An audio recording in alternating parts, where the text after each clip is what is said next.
to their effective performance. Yesterday, Cabinet announced the approval for the appointment of an interim board of the Road Accident Fund for a period of 6 months or until a new permanent board is appointed, whichever comes first. The interim board chairperson is Mr.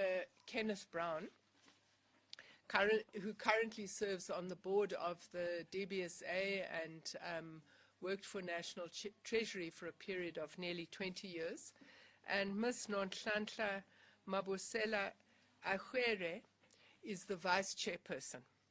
Other interim board members are Ms. Nswaki Kutumela, Ms. Innocentia Pule, Mr. Richard Janchi, Mr. Mponshani Alfred Mpikipeni, Ms. Alfredina Temba, and Mr. Nishan Bolton. Some of you will recall that the previous board was dissolved on the 15th of July due to its failure to act in the best interests of the entity and to fulfill its fiduciary duties. It therefore became urgent and necessary to close the governance vacuum in the RAF leadership, and it is for this reason that we asked Cabinet to approve the appointment of an interim board. The interim board will provide strategic direction to the entity and enable it to deliver its mandate, and it will also help ensure financial and governance stability at the Road Accident Fund.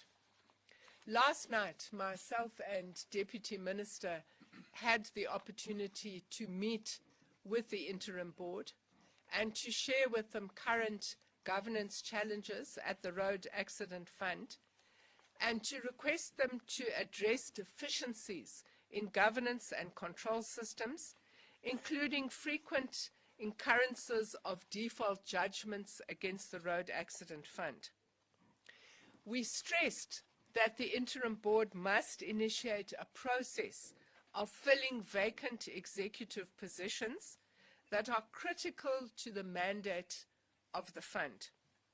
We also stressed to them that they must cooperate with current and future SIU investigations.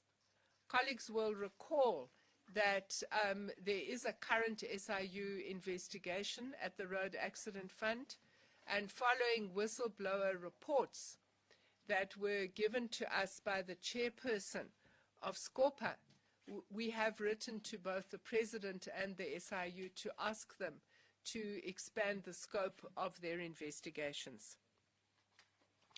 As you know, we, as a ministry, we've already established a panel of independent experts to advise the stakeholder and the board on the views of the stakeholders of the Road Accident Fund on how to develop a sustainable operational and governance model at the entity and to review the RAF's business processes and propose actionable recommendations. The department will continue to pursue all necessary measures to restore institutional stability and enhance the RAF's capability to fulfill its statutory obligations to the public by finalizing the Road Accident Benefit Scheme Bill. And what you would understand is that central to ensuring that we have stability at the Road Accident Fund is a bill that would introduce a no-fault system and would also introduce a defined schedule of benefits. And we believe that that is really important if we are to deal with issues of contingent liability that face the organization. Cabinet has also approved the appointment of the Board of Directors for the South African Airways. The chairperson is Ms. Sedzani Faith Mudau, who is a CA by profession and a former SAA employee. The deputy chairperson is Ms. Fatima Ghani, who served on the interim board, which has just completed its term. Other board members are Mr. Chenis Potgieter, Mr. Mongezi India, Mr. Dennis Dlomo, Ms. Pamela Lyako, Ms. Bongiwe Pichi, Dr. Salome Chilwani, Dr. Pradesh Dala, Mr. Lisa Manko, Ms. Bongiwe Mbomvu, Ms. Sipumolele Glungwani, and Advocate Johannes Colin Weapond. This team of men and women have collective experience in aviation, air services and airport administration, business, logistics and commercial operations, governance and public policy, law, tourism, security, financial administration and public accounts. The new board will lead an entity that is currently focused on stabilizing its operating model following a return to profitability 2 years ago, and as you know, this year in the recent audit there was a slight deficit. The board will bolster SAA's governance processes by improving responses to audit findings and ensuring that the airline's financial independence is maintained. I want to once again thank the outgoing board who led SAA from the exit from business rescue to becoming a stable flag carrier operating 17 routes, including 3 intercontinental city pairs. We trust that the new board will use the debt-free balance sheet and ring-fenced liquidity to ensure a fleet expansion plan that lifts SAA capacity from 20 to 55 plus aircraft by 2030. To do this, the shareholder expects the new board to embark on a capital raising program supported by internally generated cash, operating leases and market funding that enables fleet modernization without sovereign guarantees. In closing, I'm also pleased to announce the appointment of a non-executive director at Transnet. Following approval by Cabinet, we obtained permission to appoint Ms. Hlengwa Glenys Mbonambi as the most suitable candidate to fill a vacancy of a non-executive director on the Transnet board for the remaining term of office of the current board. As a CA, Ms. Mbonambi brings much-needed financial skills to the organization. This appointment is especially important as we navigate Transnet towards financial stability, which is part of our overall drive to achieve speedy financial recovery and sustainability of the company.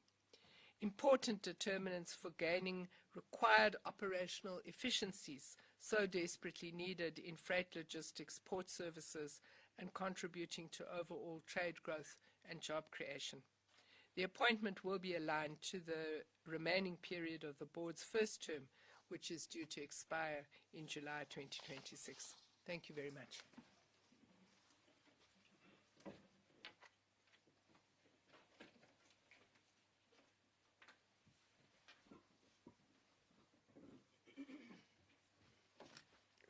Thank you so much, Minister. So that was pretty much a straightforward statement. I'd be surprised if there's explosive questions from you. But nonetheless, we'll open the floor for questions. I already see Roy getting ready to raise his hand. So we'll take 3 sets of questions, 3 each. So now the floor is yours, colleagues. Questions?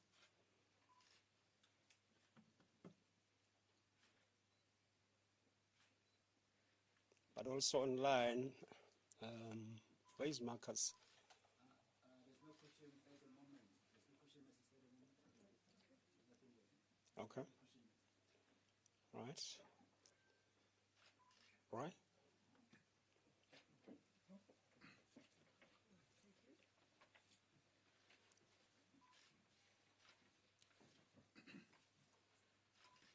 Okay. So I take it that, as I said, the statement is straightforward. I think We've covered all the ground. It was simply to expand on the cabinet statement. As I said, we will take the one-on-ones soon after we end the conference. But once again, is there any issue? So I don't see any hands. So colleagues, that brings us to the end of the press conference. So I would then urge those who are doing the one-on-ones just to remain where you are. So fortunately, there isn't many of you today, so those who are still interested to stay, they can stay. But the minister, I'm also arresting you on your chair, and the deputy minister. And then we'll take the one-on-ones. Colleagues, thank you so much. That brings us to the end of the press conference. Thank you. Roy?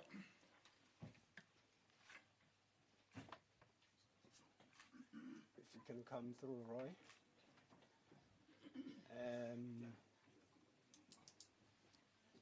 I know that ENCA brought a camera. Okay. Oh, you're streaming. Okay. Okay. So for now we have Roy. Sorry? SABC as well? Okay. So I think you can set up. Roy, can we take you at the end? We'll take SABC first, then Roy.